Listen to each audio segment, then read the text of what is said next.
강진구 증인 네. 그거 청담동 술자리 의혹 폭로하셨었죠? 폭로가 아니고 보도를 했습니다. 예, 보도하셨죠? 네. 지금도 첼리스트 그 진술이 다 사실이라고 믿습니까? 첼리스트 진술은 왔다 갔다 하고 있습니다. 그럼 결국 그 보도가 사실과 다르다는 거는 이제 인정하시나요? 첼리스트의 증언을 가지고 진실의 보도 여부를 판단할 수 없다고 말씀을 드리는 겁니다. 그러니까 사실관계가 첼리스트의 진술이 결국 사실이 아니라는 거는 인정을 하시나요 이제는? 첼리스트는 경찰에서는 거짓말했다고 했고 다시 말을 바꿔서 지난 3월 달에는 자, 제가 대통령과 왜 법무장관이 있는 제가- 술자리에서 연주를 했다라고 지인한테 털어놨습니다.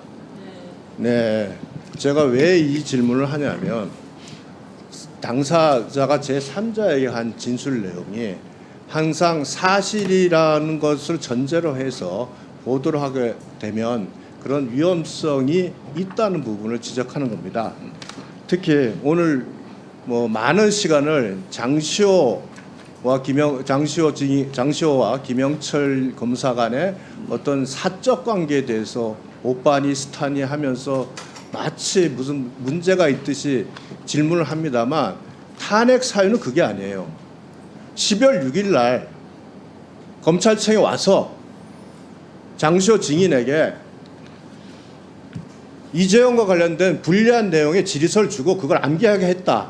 그리고 그 불리한 위증 내용의 질의서를 암기해서 12월 11일 날 법정에 가서 증언을 했다는 겁니다. 위증을 했다는 거.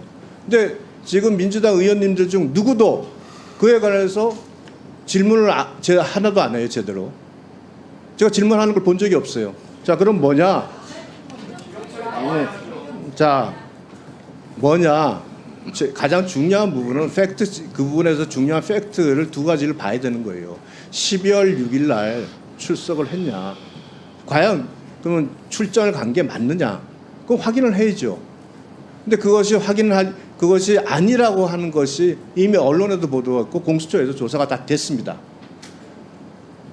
자, 또 대본을 암기하겠냐, 위증 대본을 암기하겠냐, 그게 아니라고 하는 것이 이미 언론에 보도가 다 됐습니다. 이처럼 공수처 조사 과정에서 이미 다 확인된 내용이에요.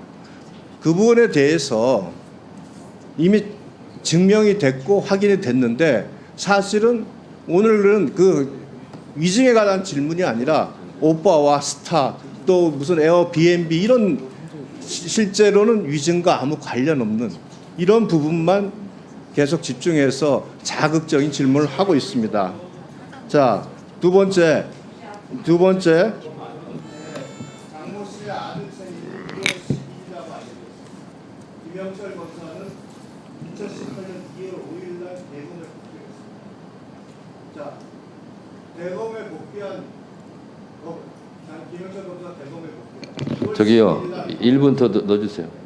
2월 11일 날 검사실에서 생일 잔치를 했다. 객관적 팩트가 아예 맞지 않지 않습니까? 이렇게 맞지 않은 몇 가지 가장 기본적인 팩트만 확인해도 지금 이와 관련된 탄핵 사유로 적시한 것이 얼마나 허무맹랑하다는 것을 알 수 있는 상황에서 지금 저희가 이 늦은 시간까지 본질과 관계없는 부분을 가지고 끊임없이 이렇게 시간을 보내고 있습니다. 나머지 부분 더 뭐 언급할 필요도 없다고 생각을 하고요. 이렇게 탄핵 사유가 없는 그러다가 피의 사실 공표의 날짜라고 하는 것조차도 오기를 해서 탄핵 사유로 기재해서 탄핵 소추안 이상 더 이상 우리가 이걸로 시간을 보내는 것이 안타깝다는 말씀을 드리겠습니다. 네, 수고하셨습니다. 다음은